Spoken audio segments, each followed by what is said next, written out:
Hola y bienvenida o bienvenido a tu canal Las computadoras no muerden.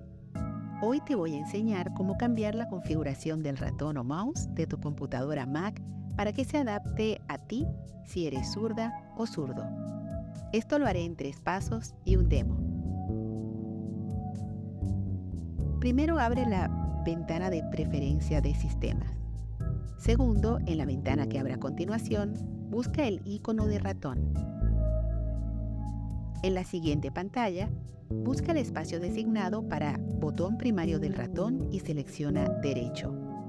Toma en cuenta que una vez que selecciones Derecho, ese botón es el que deberías presionar en adelante para todas las tareas del ratón. A continuación te dejo un demo.